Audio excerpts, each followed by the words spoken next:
Hello everyone, कैसे हैं आप सब। मैं आशा करता हूं आप सब ठीक होंगे। तो अब बात करते हैं आज बिल्कुल नए टॉपिक की। कल तक मैंने आपको पढ़ाया, क्योंकि मैंने आपको कल भी बताया था कड़ी से कड़ी जोड़कर बात चल रही है। तो सबसे पहले मैंने आपको पढ़ाया था संगीत। संगीत हमारी परिभाषा थी कि संगीत किसे कहते हैं। उसके अंतर्गत हमने शुरुआत की थी ध्वनि से, फिर हमने शुरुआत की नाद, फिर हमने पढ़ा श्रुति, फिर हमने पढ़ा स्वर। ये सब चीजें आपस में जुड़ी हुई हैं। ध्वनि से नाद बना है, क्योंकि मैंने आपको बताया चारों तरफ ध्वनि है। मधुर जो ध्वनि है उनको नाद का नाम दिया गया, जो संगीत उपयोगी हो। ऐसे 22 मधुर नाद चूज किए जिनको आगे जाके श्रुति का नाम दिया गया। और गाने बजाने में व्यवहार में आसानी के लिए उन 22 श्रुतियों में से हमने निकाल लिए 7 स्वर। अब बारी आती है आज बिल्कुल नए टॉपिक की, सप्तक। इसको इंग्लिश में ऑक्टेव भी कहते हैं, कुछ लोग इसे स्केल भी कह देते हैं, लेकिन ज्यादातर ऑक्टेव माना जाता है। अंग्रेजी भाषा में इसको ऑक्टेव बोलते हैं, और हमारे संगीत की भाषा में, हिंदुस्तानी संगीत की भाषा में इसको बोलते हैं सप्तक। तो सबसे पहले बात करते हैं सप्तक की परिभाषा क्या है। 7 स्वरों का क्रमानुसार, क्रमानुसार यानी एक के बाद एक जो क्रम सेट है, 7 स्वरों का क्रमानुसार स्वर समूह सप्तक कहलाता है। जैसे सा, रे, गा, मा, पा, धा, नी। इस प्रकार से एक सप्तक पूरा होता है। मैं आपको यहां पर एक जरूरी बात बता दूं, परिभाषा जब बनी तब 7 स्वर ही थे कि 7 स्वरों का समूह सप्तक कहलाया, लेकिन बाद में खोज करने के बाद 5 विकृत स्वर भी आ गए। इस प्रकार से एक सप्तक में स्वर तो कुल 12 हैं, यानी सप्तक में इनके बीच में जो स्वर हैं इस समय दिखाए नहीं जा रहे, लेकिन वो हैं विराजमान। कुल 12 स्वर एक सप्तक में होते हैं, लेकिन परिभाषा के अकॉर्डिंग हम केवल 7 स्वरों का समूह जो क्रमानुसार हो उसे ही सप्तक कहते हैं। तो इस प्रकार से हमारा एक सप्तक सामने आता है हिंदुस्तानी संगीत में। और हिंदुस्तानी संगीत की बात मैं जब भी करता हूं तो मैंने पहले चैप्टर में आपको बताया था कि जब भी हम हिंदुस्तानी संगीत बोलेंगे तब इसका अर्थ एक ही होगा कि उत्तर भारतीय संगीत पद्धति, यानी north Indian music system method, उसके अकॉर्डिंग हम बात कर रहे हैं। तो हिंदुस्तानी संगीत पद्धति के अनुसार हमारे लिए गाने बजाने की आसानी के लिए 3 प्रकार के सप्तक माने गए, जिनमें सबसे पहले का नाम है मंद्र सप्तक, नंबर 2 का नाम है मध्य सप्तक, नंबर 3 का नाम है तार सप्तक। इस प्रकार से हमारे पास उत्तर भारतीय संगीत पद्धति, या फिर मैं ये भी कह सकता हूं कि पूरे भारत के संगीत पद्धति में ये 3 ही सप्तक गाने बजाने के लिए। इसके अलावा जो बाहर का, हमारे देश के बाहर का संगीत है, जैसे कि वेस्टर्न म्यूजिक, जो आजकल सभी बच्चों पे बहुत हावी है, सभी को बहुत पसंद है, और बॉलीवुड जो कि वेस्टर्न प्लस इंडियन दोनों को मिला के जो गाना पेश करता है, उसमें जो सप्तक यूज होते हैं वो सप्तक यूज होते हैं कुल 5 सप्तक। अब उनके जो भी इनके नाम होंगे, वैसे वो लोग नाम नहीं रखते हैं। वो क्या करते हैं, first octave, second octave, third octave, fourth octave, fifth octave, इस तरह से नाम बोलते हैं। लेकिन हमने क्या किया कि हमने 3 नाम रख दिए, क्योंकि हमारे जलवायु, हमारे वातावरण के हिसाब से हमारे हिंदुस्तान का इंसान 3 सप्तकों में ही बड़ी मुश्किलों से गा पाता है। ज्यादातर क्या करता है, मंद्र सप्तक का आधा ही गा पाता है, तार सप्तक का भी आधा ही गा पाता है, और फिर मध्य सप्तक जो है वो हम सबके लिए बहुत आसान सप्तक है। हम मध्य सप्तक में ही बोलते हैं और मध्य सप्तक में ही ज्यादातर गाना स्टार्ट किया जाता है। आइए अब तीनों सप्तकों को अलग अलग तरीके से, अलग अलग डिफाइन करके समझते हैं। सबसे पहले बात करते हैं हम मंद्र सप्तक के विषय में। मंद्र सप्तक। अब जैसा कि नाम से मालूम पड़ रहा है, मंद्र सप्तक माने जिसकी आवाज मंद्र हो, यानी जिसकी आवाज नीची हो। अब किससे नीची हो? जो साधारण आवाज मानी गई है 240 वाइब्रेशंस पे नॉर्मल सा माना गया है, उसके बाद फिर वाइब्रेशंस बढ़ते चले जाते हैं और फिर वो आगे आगे बढ़ते चले जाते हैं। तो अगर इससे नीचे अगर कोई आवाज आती है तो वो कहलाती है मंद्र सप्तक, अर्थात साधारण सप्तक से नीची आवाज वाला सप्तक कहलाता है मंद्र सप्तक। इसकी आवाज मध्य सप्तक से नीची तो होती है, सुनने में थोड़ी मोटी गंभीर भी लगती है, और जब इसको गाते हैं इस सप्तक को, तो इसको गाते समय हृदय में वाइब्रेशंस महसूस होते हैं, यहाँ पर हार्ट में, और गाते समय इस हिस्से में जोर भी महसूस होता है। ये जो डेली प्रैक्टिस करते हैं बहुत ज्यादा, वही बड़े आसानी से गा पाते हैं, लेकिन ज्यादातर मंद्र सप्तक में गाना थोड़ा हार्ड पड़ जाता है, क्योंकि घनत्व तो बहुत घट जाता है, बहुत ज्यादा आवाज घटती चली जाती है और आवाज आनी बंद होती चली जाती है। जो कलाकार बहुत ज्यादा रियाज करते हैं वही कलाकार केवल मंद्र सप्तक की आवाज को प्रॉपर तरीके से सुना सकते हैं। ज्यादातर तो मंद्र सप्तक का जो उतरते उतरते उतरते जो सा आएगा वहां तक आवाज खत्म के बराबर हो जाती है। अब बात आती है कि मंद्र सप्तक, मध्य सप्तक और तार सप्तक, इन तीनों सप्तकों को पहचाना कैसे जाए, कि इनको गाते समय कैसे पहचाने, लिखते समय कैसे पहचाने। तो बात करते हैं पहचान की।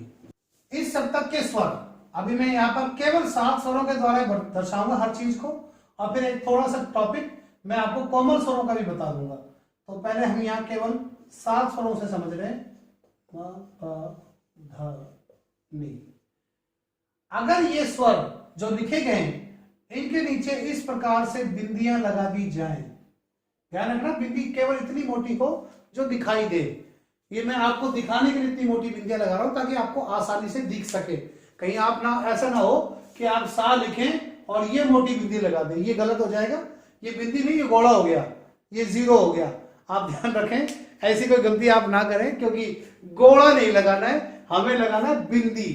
तो बहुत से बच्चे गलतियां करते हैं, ये वही बच्चे गलतियां करते हैं जो समझने में थोड़ा सा ढील दे देते हैं। कोई भी बच्चा कमजोर दिमाग का नहीं होता है, बस ध्यान थोड़ा सा हटा, कहते हैं ना कि सावधानी हटी और दुर्घटना घटी। तो आइए बात करते हैं मंद्र सप्तक की। अगर स्वरों के नीचे इस प्रकार से बिंदी लग जाए तो वो स्वर मंद्र सप्तक के कहलाएंगे। अब गाते समय इन स्वरों की क्या पहचान होनी चाहिए?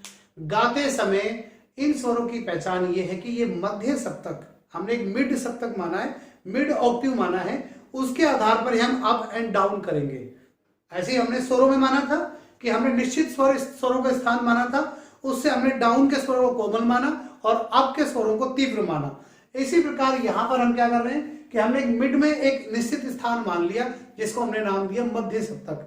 अगर मध्य सप्तक से दुगना नीची आवाज होगी तो वो मंद्र सप्तक होगा। इसकी आवाज कैसी होगी? इसकी आवाज होगी मोटी, सुनने में इसकी मोटी और गंभीर आवाज सुनाई देगी, जैसे कि भिनभिनाहट मक्खियों की। जैसे अब मैं आपको लगा दिखाऊं, नॉर्मल सा लगाता हूं पहले सा, अब मैं इससे नीचे आ रहा हूं। अगर हम मध्य सप्तक माने तो सा रे गा मा पा धा नी, ये हो गया मध्य सप्तक। अब हम मध्य सप्तक से डाउन आएंगे, सा सा नी धा पा मा गा रे सा। बिल्कुल आवाज बहुत ज्यादा डाउन चली जाएगी, आवाज मोटी होती चली जाएगी। तो ये सप्तक की पहचान है। गाते समय आवाज मोटी हो जाएगी और लिखते समय हमने मंत्र सप्तक के स्वरों के नीचे बिंदी लगानी है। अब बात करते हैं मध्य सप्तक की।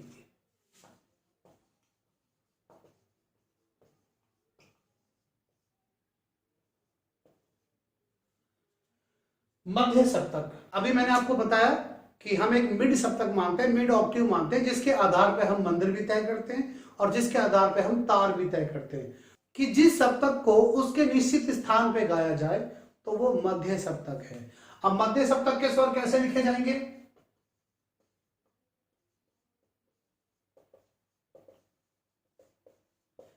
इन स्वरों में लिखते समय ना तो नीचे बिंदी होगी ना ऊपर बिंदी होगी, इनकी कोई पहचान नहीं है, बिल्कुल ये as it is natural level पे लिखे जाएंगे। जो इनकी नेचुरल पहचान है स रे ग म प ध नि। अब मैंने आपको थोड़ी देर पहले मंत्र सप्तक की आवाज बताई थी, सा नी ध प म ग रे सा, ऐसे मोटी आवाज होती चली गई। मध्य सप्तक जिसमें हम बोलते हैं एवरी टाइम हम लोग मध्य सप्तक में बोलते हैं। ज्यादातर कलाकार मध्य सप्तक से गाना आरंभ करते हैं, मध्य सप्तक का आधा लेते हैं और ताल सप्तक का आधा ले पाते हैं, वही कलाकार जो रियाज कम करते हैं। तो आपने देखा कि मैंने मध्य सप्तक के सातक गा के दिखाया। अब आपको मैं मध्य सप्तक की आवाज सुना रहा हूं, सा रे गा मा पा धा नी, ठीक है, सा रे गा मा पा धा नी। अब मंत्र इसके साथ अंतराल करके दिखा रहा हूं, सा रे गा मा पा धा नी, नी धा पा मा ग रे सा, नी धा पा मा ग रे सा। इस प्रकार से देखिए आप,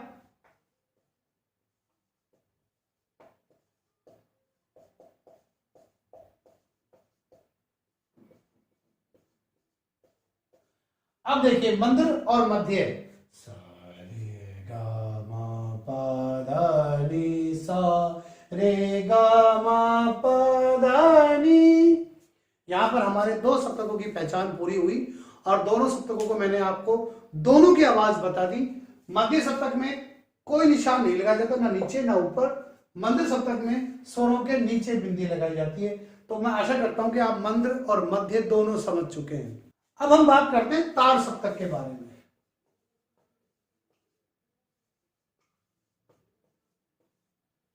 तो जहां तक मैं समझता हूं आप मेरी बात को समझते जा रहे हैं और आप समझ भी चुके होंगे कि अब क्या होने वाला है, क्योंकि साधारण आवाज से 2 गुना नीची आवाज कहलाई मंद्र सप्तक, साधारण आवाज में गाने की क्रिया कहलाई मध्य सप्तक।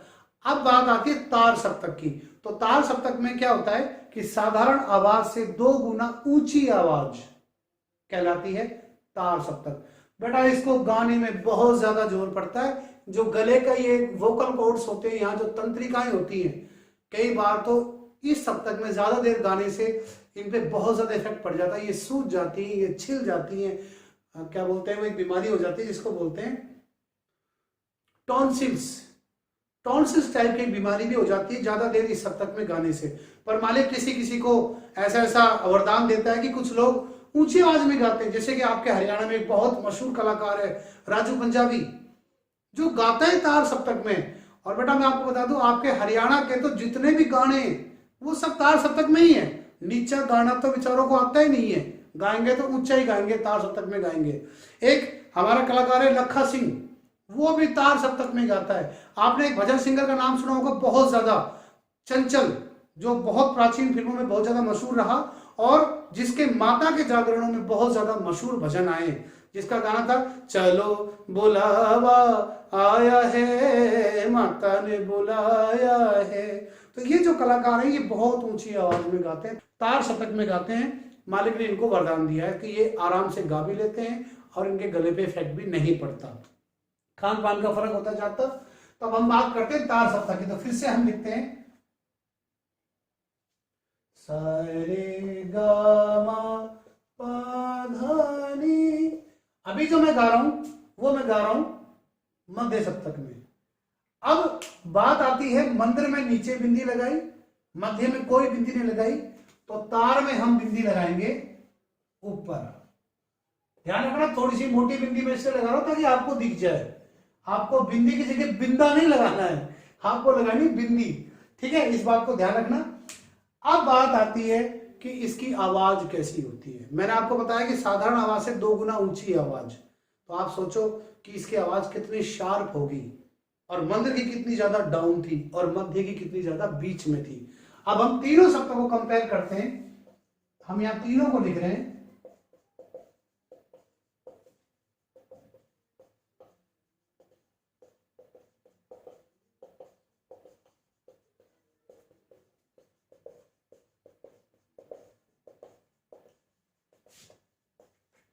मैंने तीनों सप्तकों को यहां लिखा है। मंद्र सप्तक के लिए मैंने नीचे बिंदी लगाई है और तार सप्तक के लिए मैंने ऊपर बिंदी लगाई है। अब देखिए मध्य सप्तक से गाना स्टार्ट करते हैं। सा रे गा मा पा धा नी। अब आते हैं बारीक करते हैं मंद्र सप्तक की। सा रे गा मा पा धा नी, सा रे गा मा पा धा नी। अब तार सप्तक की बारी आती है, बहुत ऊंची आवाज हो जाएगी, पतली आवाज होती चली जाएगी। सा रे गा मा पा, आवाज ही खत्म हो जाएगी। तो ये सब चीजें बहुत ज्यादा रियाज से आती हैं।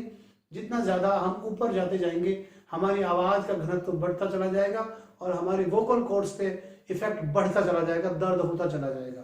जितना ज्यादा हम नीचे आएंगे हमारे वाइब्रेशंस यहाँ पर महसूस होने लग जाएंगे और हमारी आवाज का घनत्व बढ़ता चला जाएगा। अब आप देखिए, पहले तो आप ये देखिए कि तीनों सप्तकों को मैंने एक ही चार्ट में लिख दिया। ये है मंद्र सप्तक,